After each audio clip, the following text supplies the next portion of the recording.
ನಮಸ್ಕಾರ ಸ್ನೇಹಿತರೆ, ನಿಮ್ಮೆಲ್ಲರಿಗೂ ಗೌರಿ ಗಣೇಶ ಹಬ್ಬದ ಹಾರ್ದಿಕ ಶುಭಾಶಯಗಳು. ಈ ಒಂದು ಸುಸಂದರ್ಭದಲ್ಲಿ ಇದೇ ನಮ್ಮ ಮನೆಯಲ್ಲಿ 2ನೇ ವರ್ಷದ ಗಣೇಶನ ವಾರ್ಷಿಕೋತ್ಸವ ಅಂಗವಾಗಿ ಗಣೇಶ ಪ್ರತಿಷ್ಠಾಪನಾ ಕಾರ್ಯಕ್ರಮದ ಅಂಗವಾಗಿ ಒಂದು ಡೆಕೋರೇಷನ್ ಕಾರ್ಯಕ್ರಮವನ್ನು ಹಮ್ಮಿಕೊಂಡಿದ್ದೇನೆ. ಸೊ ಹೋದ ವರ್ಷ ಮೊದಲನೇ ವರ್ಷವಾಗಿ ನಮ್ಮ ಮನೆಯಲ್ಲಿ ಗಣಪತಿಯನ್ನು ಕೂರಿಸಿದ್ವಿ. ಆಗ ಸ್ವಲ್ಪ ಒಂದು ಜಾಗ ಬದಲಾವಣೆ ಆಗಿದೆ, ಆಗ ಹೋದ ವರ್ಷಕ್ಕೂ ಈ ವರ್ಷಕ್ಕೂ. ಸೊ ಈ ವರ್ಷದಲ್ಲಿ ಒಂದು ಚಿಕ್ಕವಾಗಿ ಚೊಕ್ಕದಾದ ಜಾಗ ದೊರೆತಿದೆ. ಅದನ್ನು ನಾನು ಎಷ್ಟು ಒಂದು ಅಂತಚಂದವಾಗಿ ಮಾಡಬಲ್ಲೆ ಅನ್ನೋದನ್ನು ನೋಡ್ತಾ ಇದ್ದೀನಿ. ಅದು ನಿಮ್ಮದು ತೋರಿಸ್ಬೇಕು, ನಿಮ್ಮ ಮೂಲಕ ನಾನು ಅದನ್ನು ಮಾಡಬೇಕು ಅಂತ ಅಂದ್ಕೊಂಡಿದ್ದೀನಿ. ಸೊ ಹಾಗಾಗಿ ಈ ಒಂದು ಚಿಕ್ಕ ಪ್ರಯತ್ನ ಇವೆಲ್ಲ ನನ್ನ ಜೊತೆ ಇದೆ ಅಂದ್ಕೊಂಡು ಜೈ ಗಣೇಶ ಅಂತೇಳಿ ಸ್ಟಾರ್ಟ್ ಮಾಡುವ. ಗಣೇಶನ ಒಂದು ಮಂಟಪದ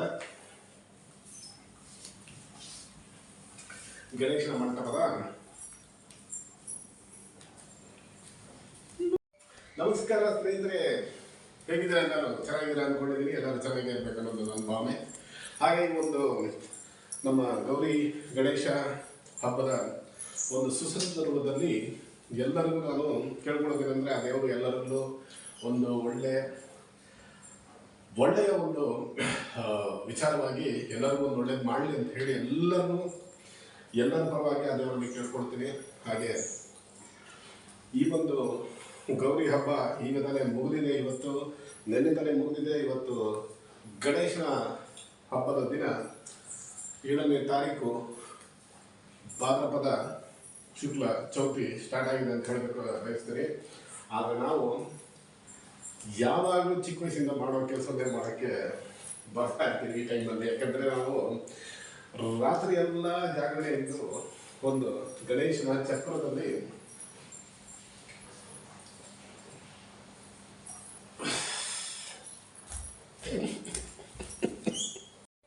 ಹಾಗಾಗಿ ಗಣೇಶನ ಕೂರಿಸುವ ಒಂದು ಸಮಯದಲ್ಲಿ ಇದೇ ನಮ್ಮ ಮನೆಯಲ್ಲಿ 2ನೇ ವರ್ಷದ ವಾರ್ಷಿಕೋತ್ಸವ ಅಂಗವಾಗಿ ಈ ಗಣೇಶನ ಒಂದು ಮಂಟಪವನ್ನು ಅಲಂಕರಿಸುವುದಕ್ಕೆ ನಾನು ಸ್ಟಾರ್ಟ್ ಮಾಡಿದ್ದೀನಿ ಅಂತ ಹೇಳಬೇಕು. ಆದರೆ ನಿಮ್ಗೆ ಗೊತ್ತಿರೋ ಹಾಗೆ ನಾವೇನು ಮುಂಚಿತವಾಗಿ ಒಂದು ಪ್ಲ್ಯಾನಿಂಗು ಏನು ಇರೋಲ್ಲ. ಯಾಕಂದರೆ ನಮ್ಗೆ ಅಷ್ಟೊಂದು ಒಂದು ಐಡಿಯಾಲಜಿ ಮಾಡಿರಲಿಲ್ಲ.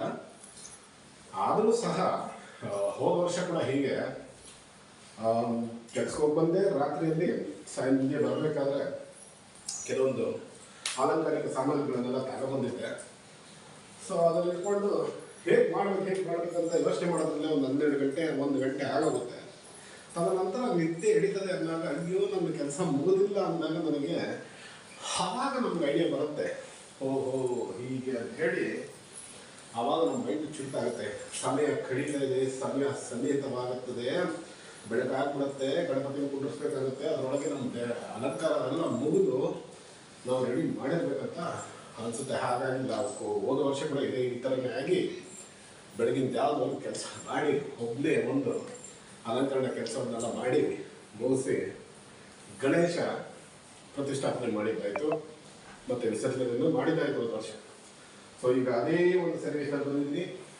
2ನೇ ವರ್ಷಕ್ಕೆ ಕಾಲಿದ್ದೀನಿ. ನಮ್ಮ ಮನೆಯಲ್ಲಿ ಗಣಪತಿ ಕೂರಿಸುವ ಒಂದು ಮಂಟಪದ ಅಲಂಕರಣೆಗೋಸ್ಕರ ಒಬ್ಬನೇ ನನ್ನ ಶ್ರೀಮತಿಯ ಒಂದು ಸಹಾಯದಿಂದ, ಅವ್ರದ್ದೇನೋ ಐಡಿಯಾಲಜಿ ಇಲ್ಲ, ಬಟ್ ಸಹಾಯ ಆಗ್ತಾ ಇದೆ.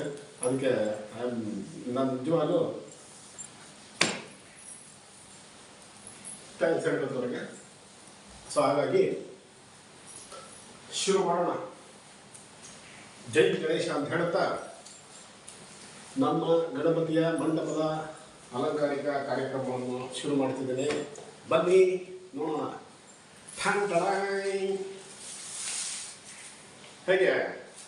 ಹೀಗೆ ಏನಿವಲ್ಲ ಅನ್ಕೋಬೋದು, ಏನಪ್ಪ ಇವರು 2024 1990 ಯೂಸ್ ಮಾಡಿದಂಥ ಬಣ್ಣದ ಪೇಪರ್ಗಳನ್ನೇ ಯೂಸ್ ಮಾಡ್ತೀನಲ್ಲ ಅಂತ. ಸ್ನೇಹಿತರೆ, ನಾನು ಏನು ಹೇಳೋಕ್ಕೆ ಇಷ್ಟಪಡ್ತೀನಿ ಅಂದರೆ, ಅದು 1999 ಆಗ್ಬೋದು, ಇಲ್ಲ 2025 ಆಗ್ಬೋದು, ಇಲ್ಲ 2098 ಆಗ್ಬೋದು. ಏನು ನಮ್ಮ ಕಲ್ಕಿ ಬರೋ ಸಮಯ ಆಗ್ಬೋದು ಅಂತ ಹೇಳ್ತಾರಲ್ಲ, ಹೀಗೆಲ್ಲ ಇರೋದೆ ಅದಾಗಿರ್ಬೋದು. ಬಟ್ ನಾವೇನಂದ್ರೆ ಯಾವುದೇ ಒಂದು ವಸ್ತುವನ್ನು ನಾವು ತಗೊಂಡಾಗ ಅದನ್ನು ಯಾವ ಥರ ಒಂದು ಕೆಲಸವನ್ನು ಮಾಡಿ ಅದರಲ್ಲಿ ಬರುವ ಒಂದು ಪ್ರಯೋಜನವನ್ನು, ಬರುವ ಒಂದು ಅಲಂಕಾರಿಕೆಯನ್ನು ಯಾವ ಥರ ನಾವು ತೋರಿಸ್ಬೇಕು ಅನ್ನೋದು ನಮಗಿರುವ ಮುಖ್ಯವಾದ ವಿಷಯ. ಸೊ ಹಾಗಾಗಿ ನಾನು ಫಸ್ಟು ನಮ್ಮ ಹೂ ಹಾಕ್ಬಿಟ್ಟಿದ್ರಿ. ನನಗೆ ಬಂದಿರೋ ಒಂದು ಮುಖ್ಯವಾದ ವಿಚಾರ ಏನಂದರೆ, ಒಂದು ತಗೊಂಡಿದ್ದೀನಿ ಇಲ್ಲಿರೋ ಗೋಡೆ, ಈ ಗೋಡೆಯಲ್ಲಿ ನಾನು ಮಾಡಬೇಕು. ಹೆಂಗೆ ಮಾಡೋದು ಯೋಚನೆ ಮಾಡ್ತಾ ಇದ್ದೀನಿ. ಸೊ ಓಕೆ, ವೆಯ್ಟ್ ಮಾಡಿ, ಮಾತು ಕಮ್ಮಿ ಮಾಡ್ತೀನಿ, ಈಗ ಕೆಲಸ ಜಾಸ್ತಿ ಮಾಡ್ತೀನಿ. So look up my work.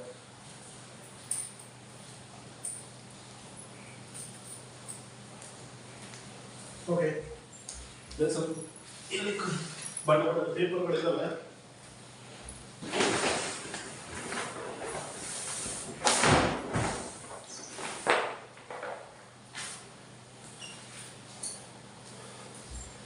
So ಒಂದು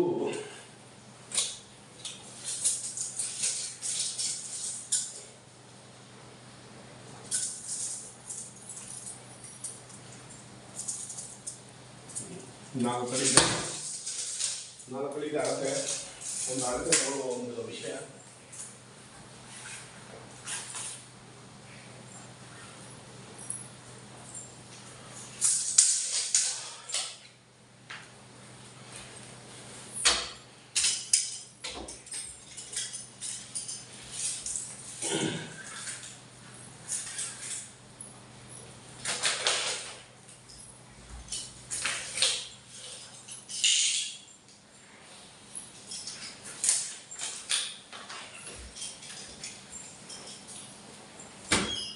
ಏನೋ ಒಂದು ವಿಷಯ ಮಾಡ್ತಾ ಇದ್ದೀನಿ, ಯಾಕಂದರೆ ಬರೀ ಮಾತಾಡ್ತಾ ಇದ್ರೆ ಕೆಲಸ ಸಾಗಲ್ಲ. ಸ್ವಲ್ಪ ಕೆಲಸ ಮಾಡ್ತೀನಿ, ಆಗಾಗ ಮಾತು ಸ್ವಲ್ಪ ಕಮ್ಮಿ ಆಗ್ಬೋದು. ಒಂದು ಉದ್ದನೆ ಸ್ಕೇಲ್ ಅಂತ ಯಾರಾದರೂ ಕೊಡಮ್ಮ.